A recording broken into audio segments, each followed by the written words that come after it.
25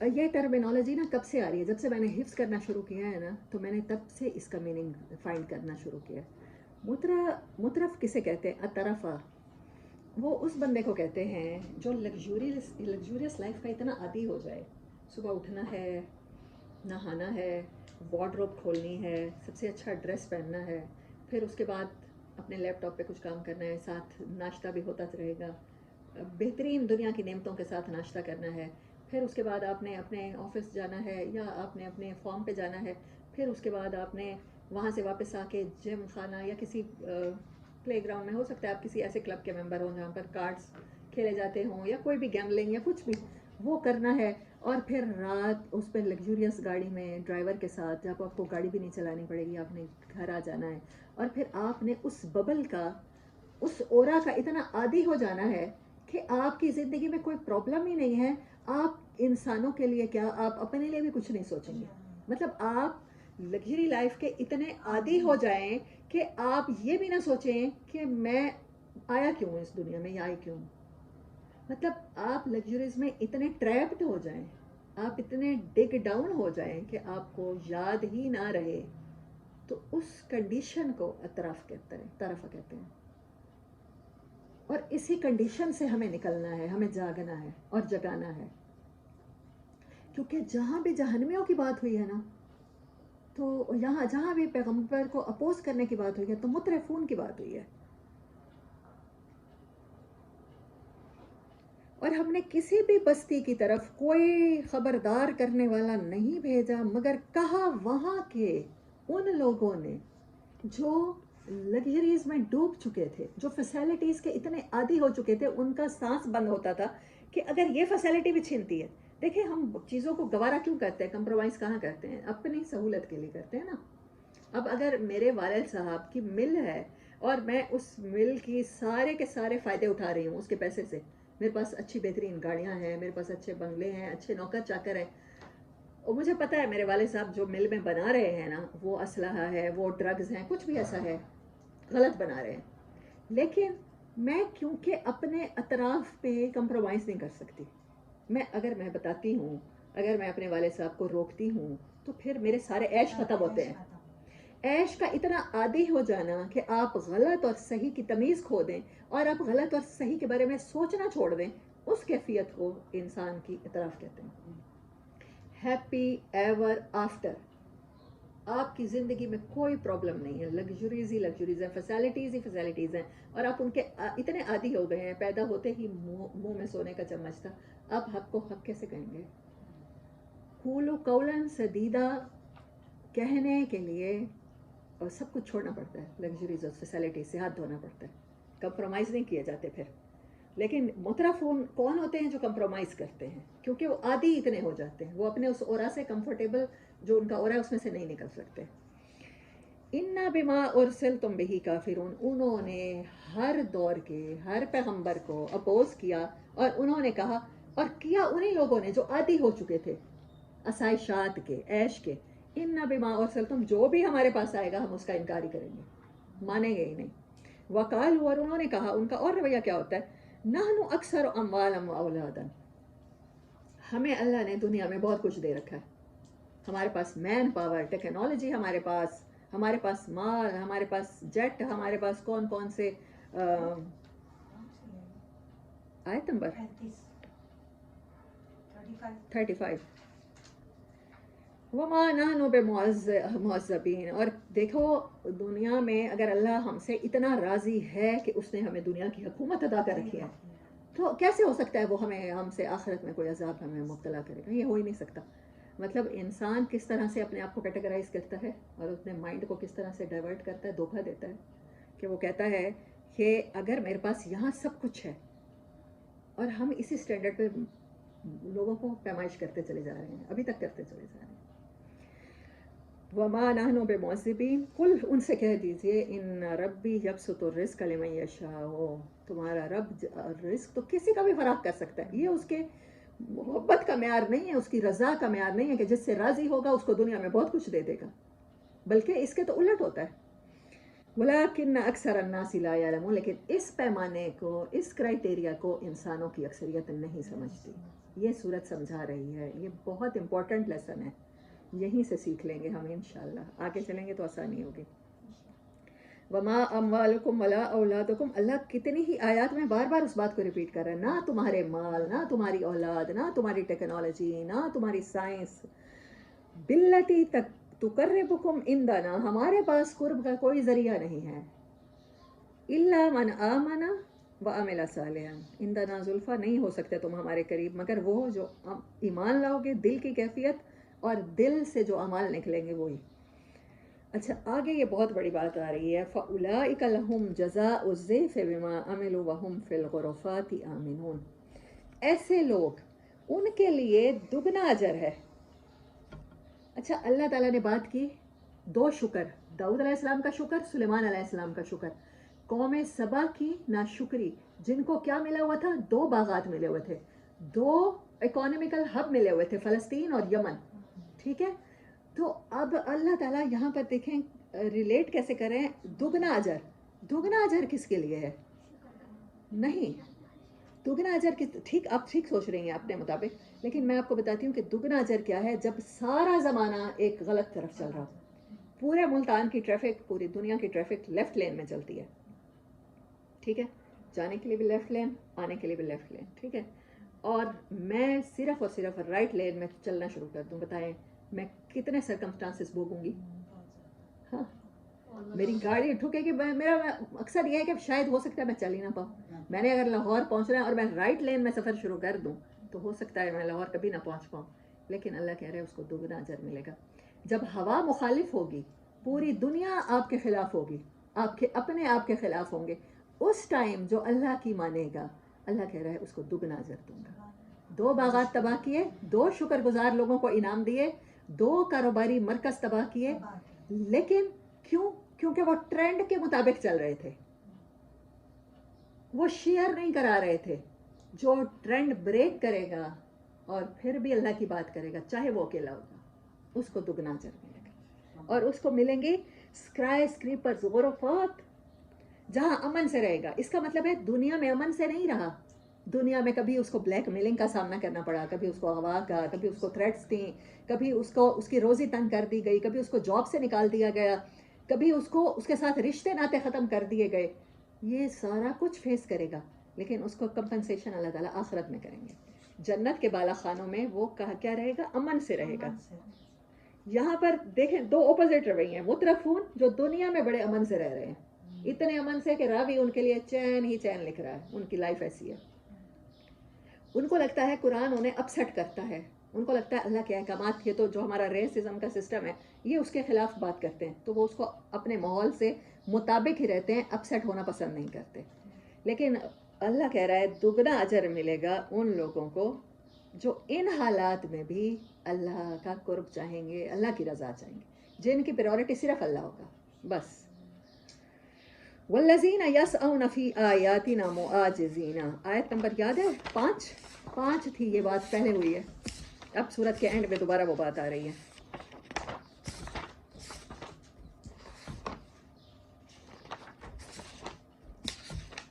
ہاں, والذین یسعون, وہاں تھی والذین سعوا فی آیاتنا, میں ہماری نشانیوں کے, ایک آیت نہیں, شیئرنگ کا شکر, اللہ کی نعمتوں کے مطابق صلاحیتوں کو وہیں لگانے کا شکر. بہت سی چیزوں کو اللہ نے آیات کہا, قوم سبا کو کہا, داؤد علیہ السلام کی باتیں سنائی ہمیں, پہاڑ, لوہا, یہ بتایا, ایلیمنٹس آف نیچر کی بات کی اللہ تعالیٰ نے. پھر سلیمان علیہ السلام جن کے وقت بھی تابع تھا اور جن کے ساتھ وہ تھا قطر, یعنی تانبے کے چشمے دیے گئے جس کے ساتھ انہوں نے ہیومن ڈیولپمنٹ کا کام کیا. تو وہ طریقے بتانے کے بعد اللہ تعالیٰ کیا کہہ رہے ہیں, جو یہ ساری آیات, یہ سارے شکر کے طریقوں کو ڈینائی کرے گا, ڈینائی کرنے کے لیے وہ اٹموسٹ کوشش کرے گا, ساؤ تھکے گا, دن رات بیٹھ کے کانفرنسز کرے گا, سازشیں کرے گا, پلاننگز کرے گا, کہ کسی طرح میں لوگوں کو بتا دوں کہ یہ جو بندہ جو اللہ کا نام لینے والا ہے یہ تمہیں غلط بتا رہا ہے. پاکستان میں سروائیو کرنے کے لیے تمہیں پاکستانی مردوں کی اتھارٹی تسلیم کرنی ہوگی, ان کا بتایا ہوا اسلام قبول کرنا ہوگا. ایسے لوگوں کے لیے پھر کیا ہے, معاجزین اولئک فی العذاب محضرون, ان کے لیے عذاب ہے. اور یہ مت سمجھنا کہ اپنا ان سے کہو ان سے کہ رزق تو اللہ کسی کا بھی چاہتا ہے اپنے بندوں میں سے زیادہ کر دیتا ہے. وما انفقتم من شیء فهو یخلفہ، اور جو کچھ بھی تم خرچ کرو گے، یہاں کوئی مال کی بات نہیں ہوئی، کوئی دولت کی بات نہیں ہوئی، صلاحیت، وقت، کچھ بھی جو تم خرچ کرو گے فهو یخلفہ، کرما، وہ پلٹے گا تمہاری طرف، وہ اعمال تمہارا پیچھا کریں گے. وَهُوَ خَيْرُ الرَّازِقِينَ، یہاں پر یہ بات سمجھیں، رزق کے ساتھ اللہ نے یخلفو کی بات کیوں کی ہے؟ آیت نمبر 39 ہے. ٹھیک ہے. اچھا آپ ایسا کرتے ہیں، آپ مسجد بنواتے ہیں، آپ نا ساری زندگی آپ گیملنگ کرتے رہے ہیں، آپ نے کلب بنایا ہوا تھا جہاں پر بیٹھ کے جوا کھیلا جاتا تھا. اب آپ کہتے ہیں میری عمر بھی زیادہ ہو گئی، اللہ سے ملنے والا ہوں، ایک ڈپریشن ہو جاتا ہے ایج بڑھنے کے ساتھ ساتھ کہ آخرت کا خوف آنا شروع ہو جاتا ہے. پھر کیا کریں؟ اب اس ساری گیملنگ کی کمائی میں سے نا کوئی ایک نیا کام، اچھا کام کر لیتا ہوں. کیا کرتا ہوں؟ مسجد میں چیریٹی دے دیتا ہوں، مسجد تعمیر ہو رہی ہے. اب اس پیسے سے مسجد کی اینٹیں بنی ہیں، لگی ہیں، مسجد کے کارپٹ ہوئے ہیں، مسجد کی ونڈوز، مسجد کے اے سی، مسجد کا سینٹرل ہیٹنگ کا سسٹم ہوا ہے. اب مجھے بتائیں، اللہ کہہ رہا ہے رزق خرچ کر، جو اللہ بندوں میں سے جس کا چاہے رزق کرتا ہے، اس کے بعد اللہ کہہ رہا ہے جو خرچ کرو گے وہ پلٹے گا، خرچ کے اثرات پڑیں گے. اب اس مسجد میں بیٹھ کر مولانا صاحب ہمیشہ بات کرتے ہیں، تفرقے بازی کی کرتے ہیں، اپنے مسلک کی تبلیغ کرتے ہیں. اس مسجد میں نماز پڑھنے والوں کے نسلوں کے اندر تفرقے بازی پڑ گئی ہے، وہ فرقہ بازی میں مبتلا ہو گئے ہیں. کیونکہ اللہ نے کہا ہے single penny you spend it return to you, اس کے اثرات تمہارے اوپر پڑیں گے. یہ بہت بڑی بات اس صورت میں. اگر ایک مسجد ہمیں تو نہیں پتا کس پیسوں کی بنی ہوئی کیا ہے، تو ہم وہاں پر جائیں گے تو اس کے نیگیٹو اثرات ہم پہ ہوں گے. آپ نے خرچ کیا ہے، میں خرچ کرنے والے کو کہہ رہی ہوں، اللہ خرچ کرنے والے کی بات کر رہا ہے. جس نے خرچ کیا وہ پلٹ کے آئے گا. دیکھو آن دی ہول تو سب پر آئیں گے، گھیوں کے ساتھ گھن بھی پستا ہے. But it's not a good. لیکن تو پھر ہمیں یہ سوچ بدلنی ہے نا کہ ہم اللہ کو دھوکہ دے کر اب اس طرح سے اپنے اعمال کو کمپنسیٹ.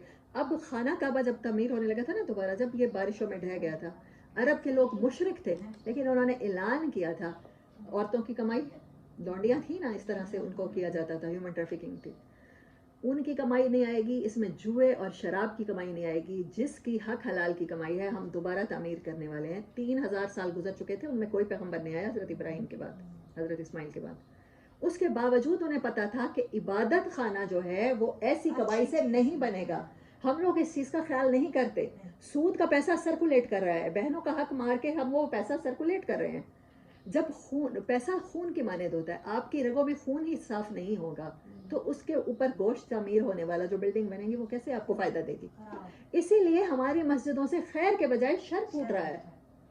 کہیں فرقے بازی ہو رہی ہے، کہیں مصالح پرستی ہو رہی ہے، کہیں پر آپ سمجھتے ہیں کہ جو سپیریئر ہو گیا ہے وہ عالم، اس سے دین سیکھ رہے ہیں، آپ اللہ سے کٹ گئے ہیں. یہ اسی وجہ سے ہوا ہے. یہ آیت آپ کو بتا رہی ہے، یہ ورڈ بتا رہا ہے وما انفقتم من شیء فهو یخلفہ وهو خیر الرازقین. وہ تمہارے پیچھے آئے گا، جو کرو گے ریٹرن کرو گے. ہاں پھر آگے بات کی ہے اللہ تعالیٰ نے فرشتوں کی کہ جس دن وہ کہہ دیں گے کہ اے ہمارے پروردگار یہ ہماری عبادت نہیں کیا کرتے تھے. فرشتے تو ہیں نا، جبرائیل علیہ السلام ہے، میکائیل ہیں، اسرافیل ہیں، لیکن وہ خود سے کچھ نہیں کر سکتے آپ کی ہیلپ. انسان کیا کرتا ہے؟ جنات اس کے دل میں خیالات ڈالتے ہیں، اس کے اندر وسوسے پیدا کرتے ہیں، وہ جنوں کی عبادت کرتا چلا جاتا ہے اور اسے پتہ بھی نہیں چلتا. یہ سارے شیطان کے مطلب اس کے سبارڈینیٹس ہیں، اس کی فوج ہے، لشکر ہیں. اچھا آگے چلیں، جو بات میں نے ایک اور کرنی تھی. ہاں آیت نمبر 46، قل انما. اچھا ایک اور بات پہلے اللہ تعالیٰ نے کی. ان سے پہلے بھی لوگ کیا کرتے تھے؟ وما آتیناہم من کتب یدرسونہا وما ارسلنا الیہم قبلک من نذیر. کیا تمہارے پاس کوئی کتاب ہے جس میں سے پڑھتے ہو اور حالانکہ ان کے پاس کوئی خبردار کرنے والا نہیں آیا؟ وکذب الذین من قبلہم، اور ان سے پہلے بھی لوگ جھٹلا چکے تھے. وما بلغوا معشار ما آتیناہم، حالانکہ تم ابھی تک ٹیکنالوجی کے 10% پر بھی نہیں پہنچے جو وہ استعمال کر کے ہنڈا کے پرانے کر چکے ہیں. ہاں ان کا تو جھٹلانا چلو بنتا تھا، تکبر بنتا تھا، تم کس میں ہو؟ نہ 3 میں نہ 13 میں.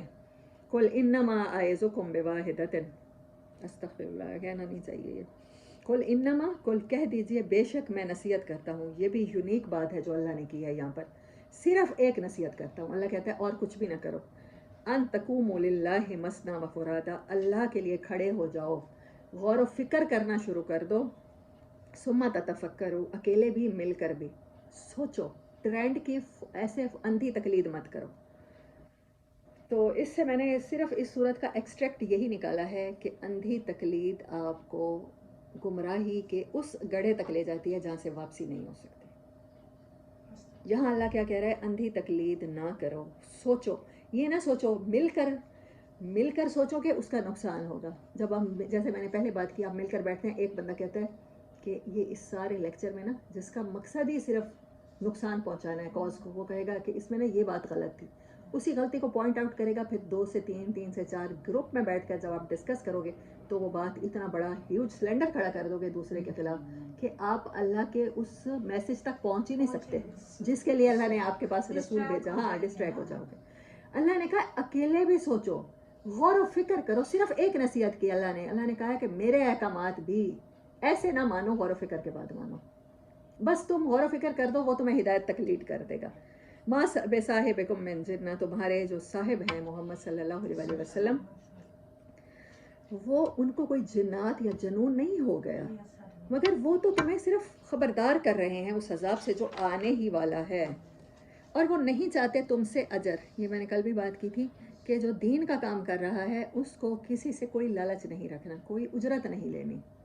تنخواہ لے لیتے ہیں لوگ علاقے کے بڑے سے, مطلب آپ ایسا سمجھیں کہ کوئی ایک کالونی ہے تو اس کو وہاں کا اپوائنٹ ہو گیا قاری صاحب, تو قاری صاحب کو ₹1,00,000 تنخواہ ملتی ہے, تو اب کالونی والے جیسا چاہیں گے قاری صاحب وہی خطبے میں بولیں گے.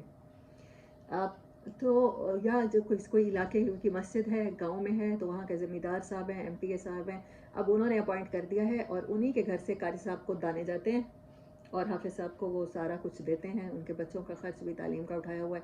تو پھر اب وہ کہتے ہیں کہ کیونکہ میں الیکشن لڑ رہا ہوں یا میرا بیٹا لڑ رہا ہے, چاہے وہ زانی ہیں, شرابی ہیں, جواری ہیں, چاہے وہ غریبوں کا مال کھانے والے ہیں, یتیموں پر ظلم کرنے والے ہیں, زیادتیاں کرنے والے ہیں, چاہے ان کے حرم میں 4 بیویوں کے علاوہ 14 بیویاں ہیں, لیکن قاری صاحب کے گھر کیونکہ دانے وہ ذمہ دار صاحب بھیجتے ہیں تو وہ کہیں گے کہ ووٹ لوگوں کو کہیں, لوگوں کی مائنڈ میکنگ کرے کہ جب اس الیکشن میں ووٹ پڑیں تو مجھے ہی پڑیں, اور قاری صاحب وہی کہتے ہیں.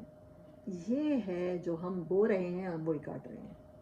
یہ ایک چین ہے, سسٹم ہے, ریلیٹڈ ہے. تو اسی لیے اللہ نے کہا کہ اجر نہ مانگو, انسانوں سے سوال نہ کرو اور اسی چیز کو آرگیو بناؤ, میں تو نہیں چاہتا, میرا اجر تو اللہ کے ذمے ہے. قل ان ربی یقذف بالحق, کہو اللہ تو دلیل کی چوٹ مارتا ہے اور بڑی دور کی کوڑی لاتا ہے, توڑ دیتا ہے باطل کو حق کے ساتھ, کیونکہ وہ غیب کا جاننے والا ہے. اچھا پھر آگے وہ بات دیکھیں, از ولو ترا از فازعوا فلا فوت واخذوا من مکان قریب, 51 نمبر آیت. اور جب آپ ان کو دیکھیں گے ان کی گھبراہٹ میں ہوں گے, فلا فوت, فوت کسے کہتے ہیں, اس جگہ سے مس پلیس ہو جانا, گم ہو جانا, غائب ہو جانا, یہ وہاں سے غائب نہیں ہو سکیں گے اور پکڑے جائیں گے مکان قریب. اچھا انہوں نے کیا بات کی تھی, ہماری دوری کر دے, باعد بینا اسفارنا, یاد رکھیے قوم سبا کی دعا. یہاں اللہ کیا کہہ رہا ہے, قریب کے مکان میں پکڑے جائیں گے اور وہ کہیں گے اب ہم ایمان لائے. وَأَنَّ لَهُمُ التَّنَابُشُ, اب وہ کیسے اس چیز کو پا سکتے ہیں جو ان سے دور ہو گئی, مِن مَّکَانٍ بَعِیدٍ, جو مکان دور ہو گیا. شیئرنگ نہ کرنا آپ کو اللہ کی رحمت سے بعید کر دیتا ہے, دور. آپ نے کہا باعد بین اسفارنا مِن مَّکَانٍ بَعِیدٍ, ریلیٹڈ باتیں ہیں. آگے پھر اللہ نے کہا وَقَدْ كَفَرُوا بِهِ مِن قَبْلُ, حالانکہ اس سے پہلے یہ ناشکری کر چکے تھے. وَيَقْذِفُونَ بِالْغَيْبِ, تو پھر اللہ نے تھرو کیا, توڑا فورس کے ساتھ ان کو, بالغیب من مکان, غیب جو ان کا ٹیسٹ تھا اس میں یہ فیل ہوئے, من مکان بعید, وہاں سے بہت دور کے مقام پر پہنچ گئے. باعد بین اسفارنا, دور کر دے ہمارے سفر. تو اللہ نے کیا کہا, رحمت سے بھی دور, شکر سے بھی دور, عذاب کے قریب, وہاں نزدیک کے مکان میں پکڑے گئے. وَحِيلَ بَيْنَهُمْ وَبَيْنَ مَا يَشْتَهُونَ, اور اللہ نے ڈال دیا, حائل کر دیا ان کے درمیان اور ان کے درمیان جو چیزیں وہ چاہتے تھے, ان کی خواہشات تھیں, ڈیزائرز تھیں. دنیا میں ڈیزائر اور لگژری میں جیتے رہے نا, وہاں بھی تو ہم انسان یہی جائیں گے نا, جنت اور اس کی نعمتیں مل جائیں. کما فعل باشیاء من قبل, جیسا یہ دنیا میں لوگ چیزوں سے دور ہو جاتے ہیں. ایسے ہی محروم ہو جائیں گے جیسے ان سے پہلے والے کافر ہوتے رہے محروم. انہم کانوا فی شک مریب، کیونکہ یہ ایسے شک میں تھے، یہ شک کو پریویل کرتے تھے، پھیلاتے تھے، لوگوں کے ذہنوں میں الجھنیں ڈالتے تھے، خود اکیلے نہیں بلکہ روکا انہوں نے مل کے. وآخر دعوانا ان الحمد للہ رب العالمین. مطلب شکر، دو مثالیں اللہ نے دیں، داؤد علیہ السلام اور سلیمان علیہ السلام، 2 باغات جو اللہ نے تباہ کیے، 2 سفر کی جگہیں جو کنیکٹڈ تھیں وہ تباہ ہوئیں.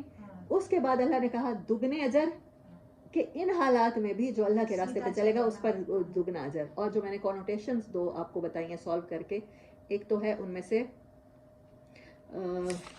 مترف ہوا، ہاں یہ آپ نے یاد رکھنا ہے. ہاں خوشحال لوگ، ایسے لوگ جو خوشحالی کے عادی ہو جائیں، آسودہ حال. جی ہاں. اور دوری کی بات ہوئی، اور دوری کی بات کو بھی اللہ نے کنیکٹ کر دیا. اور پہلے بات ہوئی تھی وہ لوگ جو تھکتے ہیں ہماری آیات کو ہرانے میں، اور لاسٹ میں بھی وہی بات ہوئی جو عاجز کرنے کی کوشش کرتے ہیں اللہ کی آیات کو. پھر ان کے برے انجام بتائے گئے کہ وہ دور جا پڑیں گے اللہ کی رحمت سے. وآخر دعوانا الحمد للہ رب العالمین.